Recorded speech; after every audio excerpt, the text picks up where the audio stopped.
Good evening. जब हम लोग परसों बात किए थे तो उसमें ट्रैफिकिंग को लेकर के, ट्रैफिकिंग पर्सनस को लेकर के कानून बनाने वाली बात जो कैलाश सत्यार्थी जी का आर्टिकल आया था उस पर बात की। आज जो आर्टिकल आया है फिर से ट्रैफिकिंग पर एक आर्टिकल है और इसके अलावा पेगासस पर है और अफ़गानिस्तान पर। तो हमने उस दिन बताया था कि हम अफ़गानिस्तान पर उस दिन भी आर्टिकल था कि needed a more unified Asian voice for Afghanistan. तो उस आर्टिकल को लेकर के, आज के आर्टिकल को लेकर के और जो अभी तक अफ़गानिस्तान में आर्टिकल आए हैं उन सब को लेकर के हम बात आपसे करने जा रहे हैं। ट्रैफिकिंग पर जो हमने बात की थी परसों उस पर आपने देखा होगा कि जो बात मैंने आपको आपसे की है वो उसका ही मेजर कंटेंट जो है इसमें आज के आर्टिकल में है। मैं ये नहीं कह रहा हूँ कि मेरी बात उसमें है, माने कॉमन बात है कि हमने बताया था कि कानून बनाने से बात नहीं बनेगी, बात इससे बनेगी कि एटमॉस्फेयर जो है वो ऐसा क्रिएट किया जाए कि ट्रैफिकिंग डिस्करेज हो, सेल्फ ऐसा कोई ऐसा एटमॉस्फेयर, ऐसी संभावनाएं बनाई जाए जिसमें कानून की बहुत ज़रूरत ना हो, क्योंकि ट्रैफिकिंग को लेकर के पहले से ही बहुत स्ट्रिक्ट पॉलिसी बनी हुई है। आज के आर्टिकल का ये लबोलुबाब है। अब हम अफ़गानिस्तान पर बात करने जा रहे हैं। अफ़गानिस्तान पर बात करने में हम 3 भागों में अफ़गानिस्तान पर बात करना चाहते हैं। एक इसका बैकग्राउंड, दूसरा करंट सिचुएशन और तीसरी बात हम करना चाहते हैं कि हमारा स्टैंड क्या होना चाहिए अफ़गानिस्तान को लेकर के। तो ये जब हम बात करेंगे तो हम एक तरीके से अपना जो ब्रॉडर इंटरनेशनल रिलेशन पर्सपेक्टिव है उसके तहत इसमें बात करेंगे, जिससे अफ़गानिस्तान भी कवर हो जाए। माने policy and philosophy both India should adopt while entering into bilateral, trilateral या मल्टीलैटरल इंटरनेशनल रिलेशंस। तो इस पर हम बात करेंगे। तो आज पहले हम एक बहुत हल्का सा छोटा सा बैकग्राउंड बता रहे हैं अफ़गानिस्तान को लेकर के।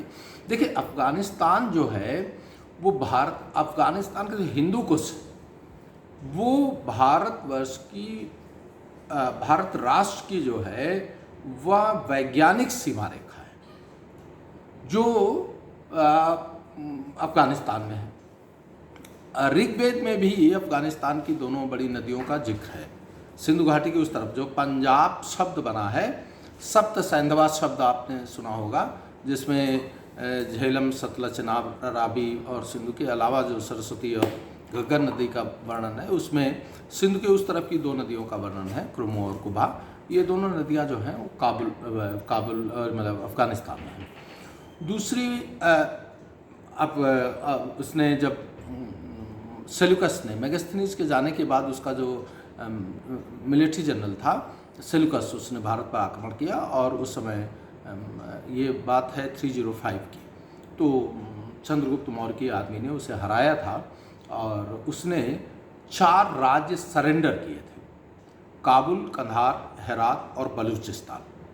तो आप समझ सकते हैं कि कितना बड़ा एरिया था जो मौर्य साम्राज्य में आ गया। इसके बाद लंबे समय तक उस इलाके में ऑटोनॉमस रीजन, मतलब रीजनल स्टेट्स रहे, जिसमें इंडो ग्रीक्स आए। अब देखिए, इंडो ग्रीक्स का जो कार्यकाल है वो इंडियन हिस्ट्री के लिए बहुत इंपॉर्टेंट है, क्योंकि इसके पहले पंच मार्क्ड कॉइन्स बनते थे। इंडो ग्रीक्स के ज़माने में मिंट कॉइन्स आए, जैसे कॉइन्स आप अभी तक देखते रहे पेपर करेंसी आने के पहले। तो उनकी शुरुआत जो है इंडो ग्रीक्स ने की थी। ये जो इलाका है ये भारी मात्रा में हिंदुस्तान के सांस्कृतिक कन्वर्जेंस का भी इलाका है। यहाँ पर पेशावर में जो है वो ये जो पूरा अभी तो पॉलिटिकल बाउंड्रीज जो है वो नेचुरल बाउंड्रीज को डिस्टर्ब कर रहे हैं। इस इलाके में लंबे समय तक कुषाणों का शासन रहा और ये इलाका जो है ये यहाँ पर गंधार का नाम आपने सुना होगा और पिछले बार तालिबानियों ने वहाँ पर बहुत बुद्ध मूर्तियों को तोड़ डाला था।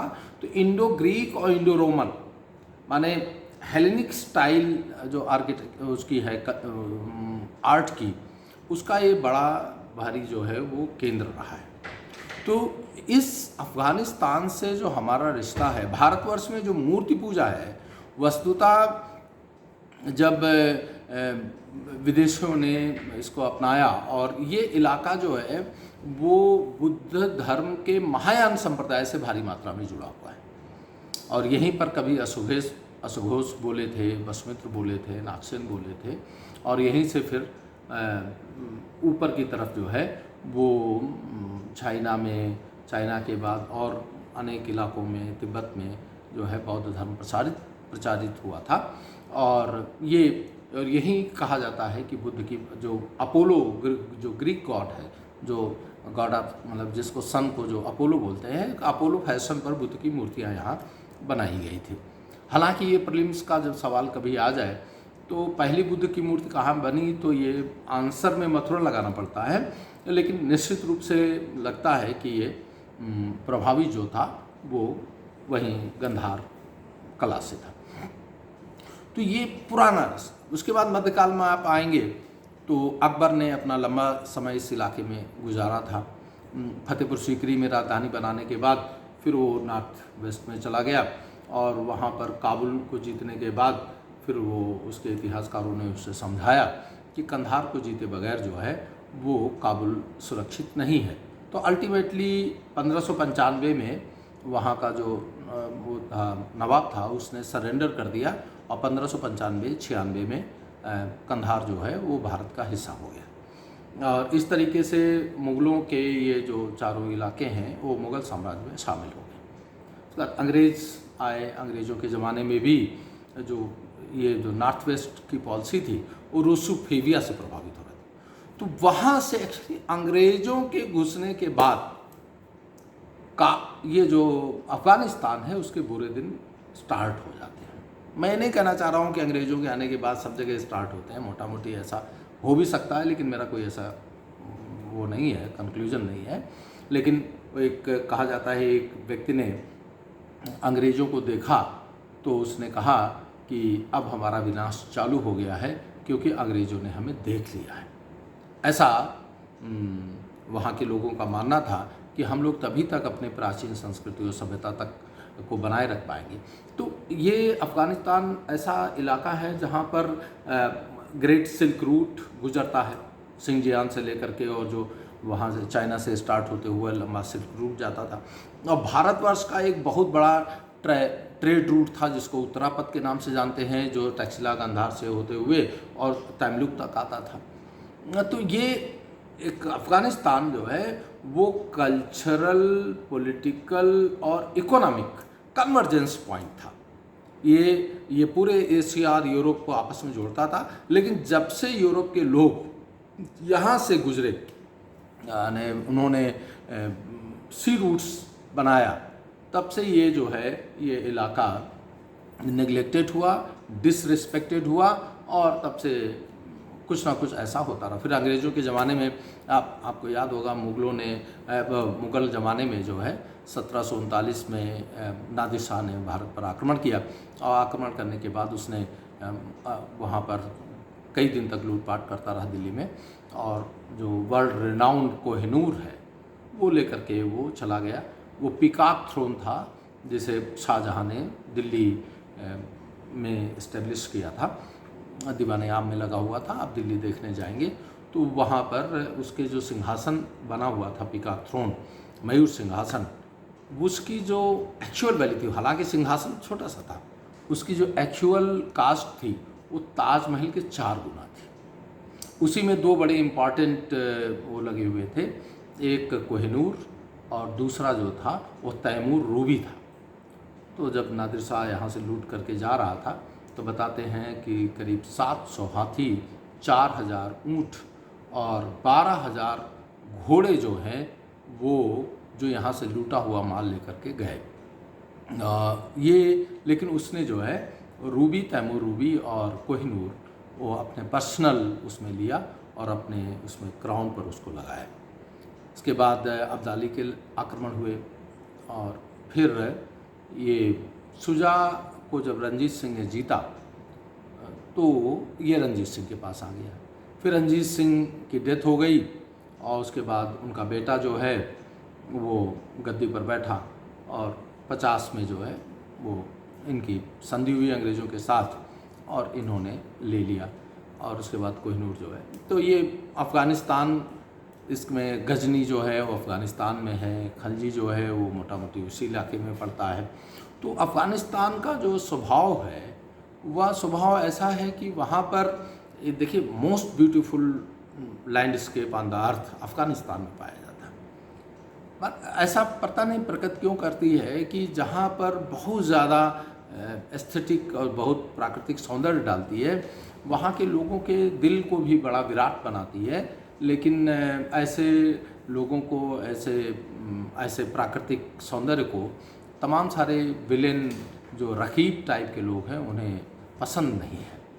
तो ये फिर जो करंट हिस्ट्री में आप आएंगे अंग्रेज़ों के जाने के बाद, तो अंग्रेज़ जब भारत में शासन कर रहे थे तो नॉर्थ वेस्ट की पॉलिसी जो है वो रूसोफोबिया से गाइड हो रही थी, नॉर्थ ईस्ट की फ्रेंचोफोबिया से।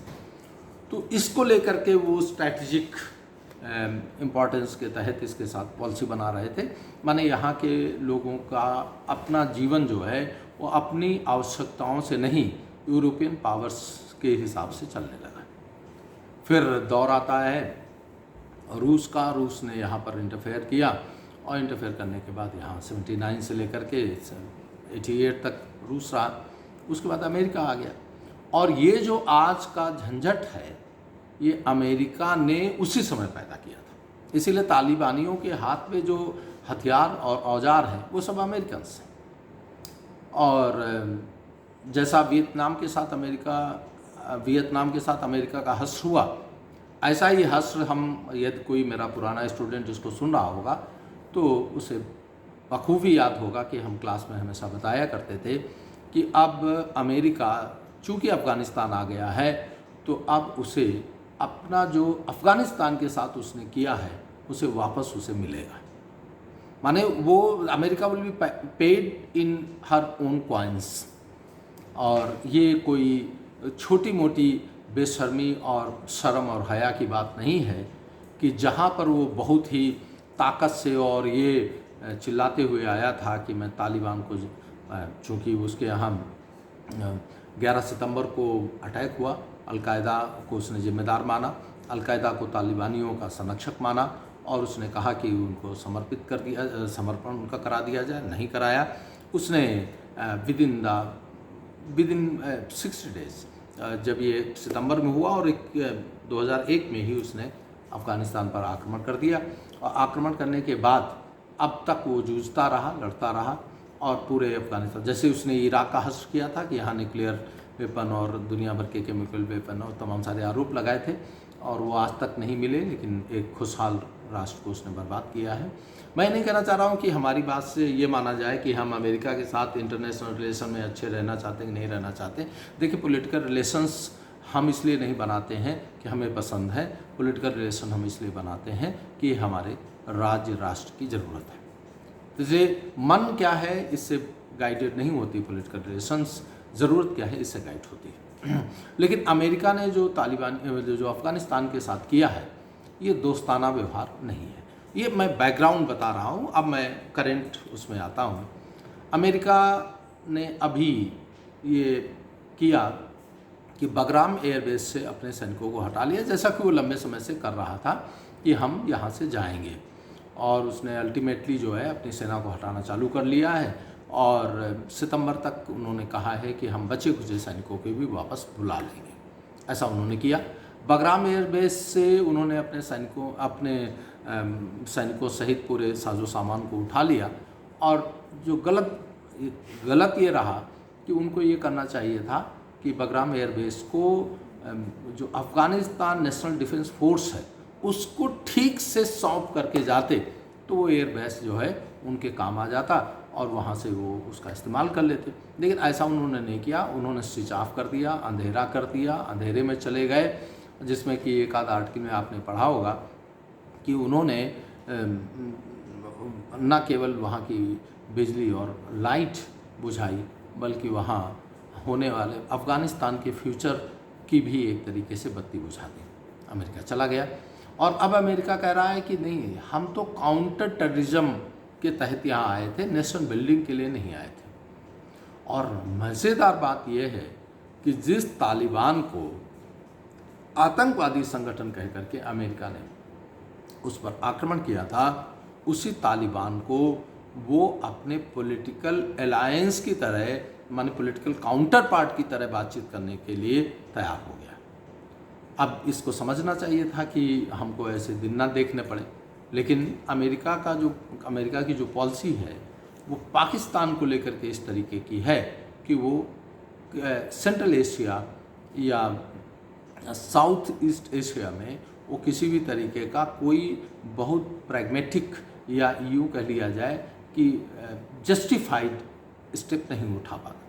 तालिबान जो कि अलकायदा का संरक्षक माना गया था, उसको बर्बाद वो तब तक नहीं ठीक से कर सकता था जब तक कि वो पाकिस्तान को इस बात के लिए या तो मजबूर कर देता कि वो 100% ईमानदारी के साथ अमेरिका की मदद करे, या अमेरिका को भी एकम्प्लिस मान लेता और तालिबानियों के साथ जिस तरह का व्यवहार कर रहा था वैसा वो पाकिस्तान के साथ भी करता, जो अमेरिका नहीं कर रहा है। आज की तारीख में भी हिंदुस्तान अमेरिका के साथ पूरी ईमानदारी से अपने रिश्ते निभाने के बावजूद भी वह उस तरीके से दुलारा नहीं है अमेरिका का जिस तरह से पाकिस्तान है, चाहे जितना कह लिया जाए। हालांकि चाइना के साथ बढ़ती हुई नज़दीकियाँ अमेरिका को इस बात के लिए मजबूर करती हैं कि वो पाकिस्तान से डिस्टेंस करे, लेकिन अभी भी पाकिस्तान ठीक से डिस्टेंस नहीं। अब हम लोग आते हैं अफ़गानिस्तान को समझते हैं। देखिए, अफ़गानिस्तान एक लैंड लॉक्ड कंट्री है।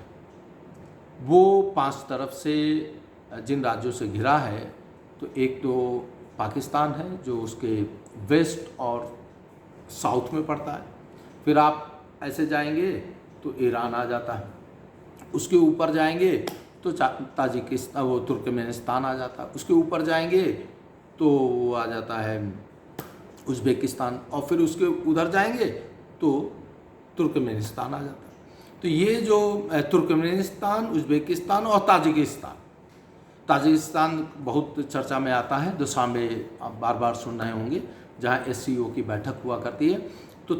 तो ये ताजिकिस्तान, उज़्बेकिस्तान, तुर्कमेनिस्तान ये है, माने ईस्ट से आप वेस्ट की तरफ जाएंगे तो ताज, उज़्बेक और तुर्कमेनिस्तान ये आपको पड़ेंगे दुशांबे जहाँ पर बात हो रही। तो उसके बाद ये लोग जा कर के भी उसमें उज़्बेकिस्तान में ताशकंद में भी बैठे थे, कनेक्टिविटी की जहाँ पर बैठक हुई थी।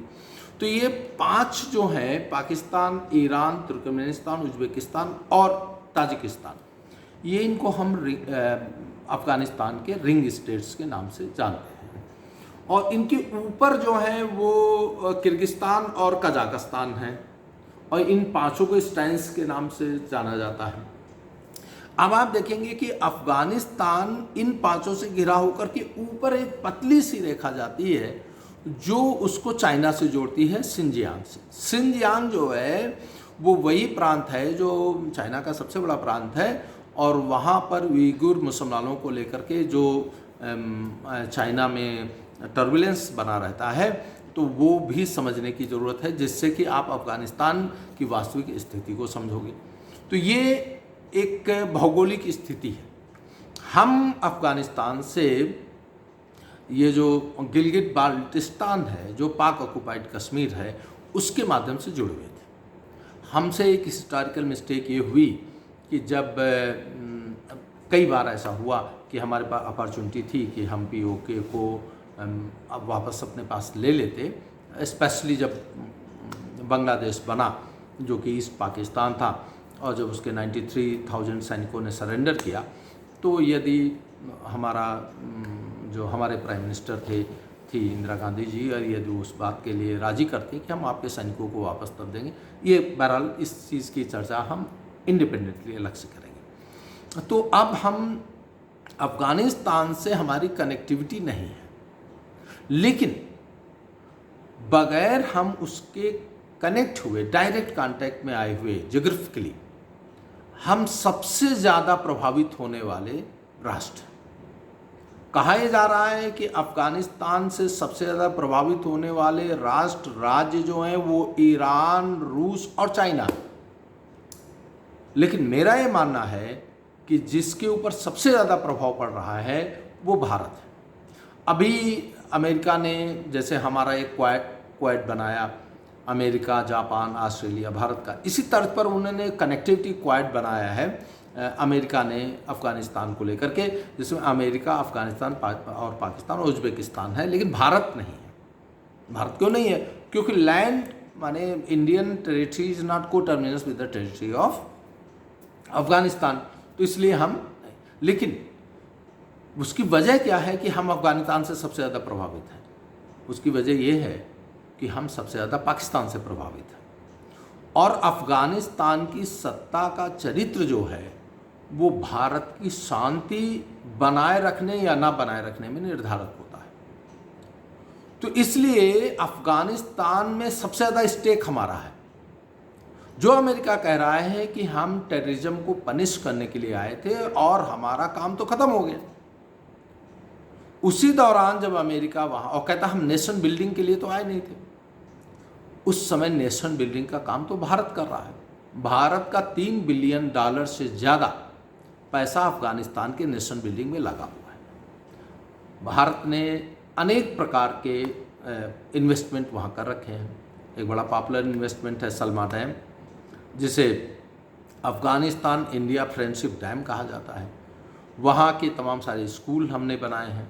वहाँ की पार्लियामेंट बिल्डिंग इंडिया ने बनाई है, जहाँ ट्रंप ने कभी एक बार मजाक किया था कि इंडिया ने वहाँ लाइब्रेरी बनाई है, अफ़गानी वहाँ पढ़ रहे हैं। माने उनका कहना था कि भारत ने लाइब्रेरी बनाई है और अफ़गानिस्तान के लोग पढ़ते तो है नहीं, तो इंडिया ने जो किया है वो आईहात काम है। इत्तेफाक से जो पार्लियामेंट्री बिल्डिंग इंडिया ने बनाई है उसमें लाइब्रेरी भी है, तो पढ़ते भी होंगे लोग। इसके अलावा हमने 2 हेलीकॉप्टर उनको दिए हैं MI सीरीज़ के 25-30 और 25 या दूसरा जो भी है MI, और इसके अलावा हमने बहुत सारे एम्बुलेंस उनको दी हैं। एक बहुत बड़ी रोड बनाई है वहाँ करीब 1200 किलोमीटर का, बहुत सारे। और दूसरा जो वहाँ की क्रिकेट टीम, यदि क्रिकेट वहाँ के लोग खेलना चाहें तो भारत के जो स्टेडियम हैं, जो क्रिकेट ग्राउंड्स हैं, उनके लिए हम मुहैया कराते हैं। भारत ने, जैसा कि भारत का स्वभाव है कि तमाम सारा नेशनल बिल्डिंग का काम भारत ने किया है। अब भारत का स्टेक उसमें लग गया है, तो इसको भी लेकर के भारत चिंतित है। लेकिन सबसे बड़ी जो चिंता की बात है वो ये है कि अब तालिबान के साथ भारत का कैसा रवैया होना चाहिए। तो समझने वाली बात यह है कि जब तालिबान ने 96 में ऑक्युपाई किया था तो केवल 3 कंट्री ने तालिबान को रिकॉग्नाइज किया था। वो कौन है? सऊदी अरबिया, यूनाइटेड अरब अमीरात माने UAE और पाकिस्तान। भारत ने रिकॉग्नाइज नहीं किया था, ये मानते हुए कि टेररिस्ट कैंप है जिसने सत्ता पर कर लिया है। अब देखिए, जो सबसे बड़ी समस्या ये है कि इस्लामिक रिपब्लिक को इस्लामिक एमिरेट्स बनने से रोकने की मुहिम चल रही है। मुहिमें चल रही है कि जो अभी भी अफगानिस्तान की सरकार है वो थियोक्रेटिक सरकार है, डेमोक्रेटिक नहीं है। इलेक्शन जो है उसका वो इसलिए उसको रिपब्लिक बना देता है, लेकिन शरिया वहाँ लागू है। तालिबान आता है तो वो एक कट्टर। अब सवाल ये उठता है कि इस्लामिक एमिरेट्स के कारण तालिबान को हम नहीं रिकॉग्नाइज करते हैं, तो अरब तो पूरा का पूरा इस्लामिक एमिरेट्स है, तो हम उसको क्यों रिकॉग्नाइज करते हैं?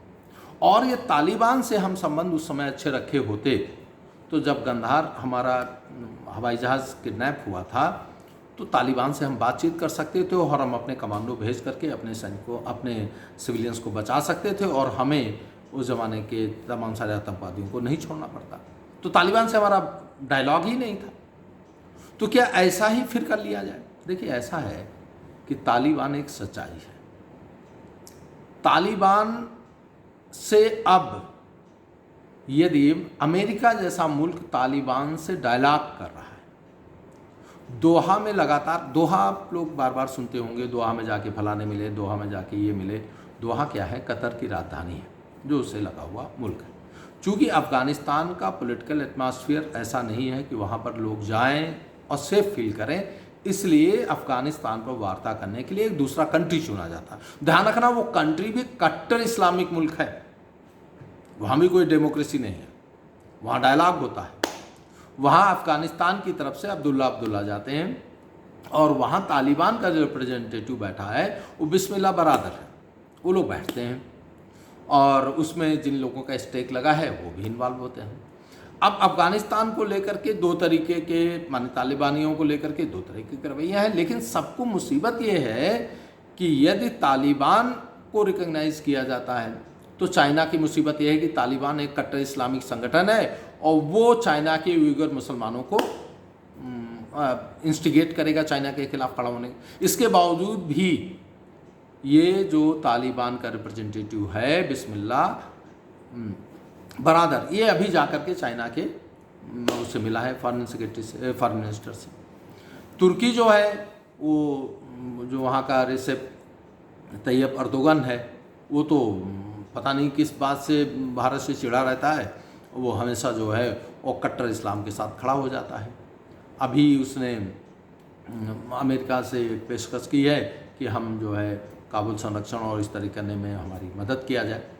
अर्दोगन जो कर रहा है इसको लेकर के भारत के नेताओं को अपने इतिहास में झांकना चाहिए। तुर्की एक कट्टर मुल्क है।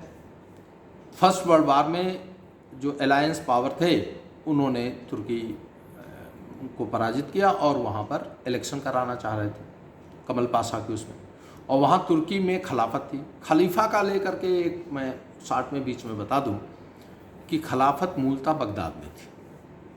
फिर 1258 में हलाकू ने, जो कि एक मंगोल था, उसने बगदाद पर कब्जा कर लिया और वहाँ का जो खलीफा था अल मुस्तनसिम बिल्ला, उसको और उसके परिवार के लोगों को मार काट डाला। जो बचे हुए लोग थे वो जाकर के काहिरा में शरण लिए। बाद में तुर्की का जब जो ये था शाह, वहाँ के तुर्की के रूलर को शाह कहते हैं, तो उस्मान के ज़माने में कब्जा कर लिया काहिरा पर भी और खिलाफत ले आया तुर्की। तो इस तरीके से खिलाफत तुर्की में आ गई। तो हिंदुस्तान में खिलाफत आंदोलन चलाया गया। जब हो रहा था खलीफा को हटा करके वहाँ डेमोक्रेटिक सरकार बैठा ली जाए, तो हिंदुस्तान की सबसे बड़ी पॉलिटिकल पार्टी जो कांग्रेस थी, इंडियन नेशनल कांग्रेस, उसने जो है वो गांधी जी के नेतृत्व में खिलाफत आंदोलन चलाया और जो नॉन कोऑपरेशन मूवमेंट चलाया गया वो वस्तुतः तुर्की के खलीफा के पक्ष में चलाया गया। माने हिंदुस्तान के मुसलमानों से कहा गया कि आप खलीफा के लिए आंदोलन करिए। तो ये एक्स्ट्रा टेरिटोरियल नेशनलिज्म का कॉन्सेप्ट जो हम कभी अलग से बात करेंगे, लेकिन वो तब भी गलत था, आज भी गलत है। तुर्की में जो डेमोक्रेसी लाने की बात की गई थी उसको वहाँ के कट्टरपंथी जो शासक हैं अर्दोगन, उन्होंने उसको ख़त्म किया है और तुर्की इस तरीके से कट्टर इस्लामिक राष्ट्र बनने में अपना गौरव महसूस कर रहा है। यहाँ पर मैं एक बात कहना चाहूँगा कि तालिबान को लेकर के या तुर्की को, तालिबान देखिए कट्टर इस्लामिक है, इसके बावजूद भी तालिबान की 50 बातें की जाएं, लेकिन भारत में कभी भी कोई तालिबान एक सांप्रदायिक संगठन है, तालिबान मुर्दाबाद जैसी कोई बात नहीं है। तो अब हमको मगर एज ए स्टेट तालिबान के साथ क्या संबंध बनाना चाहिए, इस पर चर्चा हम डिटेल में करेंगे। माने भारत का विदेशिक संबंध कैसा होना चाहिए, इस पर हम अलग से बात करेंगे। अभी जो सिनेरियो है कि तालिबान ने अफगानिस्तान के अधिकांश कंट्री साइड इलाके में कब्जा किया और स्पेशली जो बॉर्डर स्टेट्स हैं, जो इसके उज्बेकिस्तान, तुर्कमेनिस्तान और इससे लगने वाले इलाके हैं, वहाँ पर किया है। और ये जो आपका और तमाम जगहों पर सिविलियंस की मारकाट कर रहा है। कहा जा रहा है कि अल्टीमेटली जो है वो तालिबान जो काबुल की सरकार है उसके साथ कोई अलायंस करेगा, लेकिन क्या करेगा ये मालूम नहीं।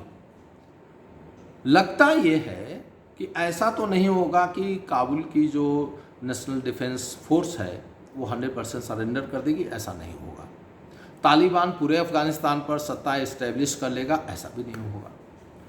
हो सकता है कि तालिबान का वहाँ की सरकार जो अशरफ गनी है उनके साथ कोई अलायंस हो जाए और इलाके का बंटवारा हो जाए। ऐसा भी हो सकता है कि पावर शेयरिंग हो जाए। अभी गनी इसके लिए तैयार नहीं है, लेकिन जो कुछ भी होगा अफगानिस्तान का फ्यूचर वह तालिबान के साथ होगा। जयशंकर ने सुबह में जयशंकर ने एक बहुत अच्छी बात कही कि the past of Afghanistan is not future of Afghanistan. तो पास्ट माने कितना past, immediate past, 2 decades before past, या कौन सा पास्ट? तो ये है कि अफ़गानिस्तान में जिसकी भी सत्ता बनेगी वह सत्ता जो है वह तालिबान को नज़रअंदाज करके या तालिबान को नेस्ते नाबूद करके नहीं बनेगी। तो भारत को भी जब इससे संबंध बनाए, तालिबान से बात डायलॉग करने की बात सोचे कि करें कि ना करें, तो इसके लिए जो उसे कदम उठाने चाहिए, इस पर बात हम नेक्स्ट वीडियो में अभी करने जा रहे हैं। अभी तक की जो बात है वह इस वीडियो में, और इसके बाद जो पार्ट 2 होगा उसमें हम लिख देंगे अफ़गानिस्तान पार्ट 2, उस पर चर्चा हम दूसरे वीडियो में करेंगे।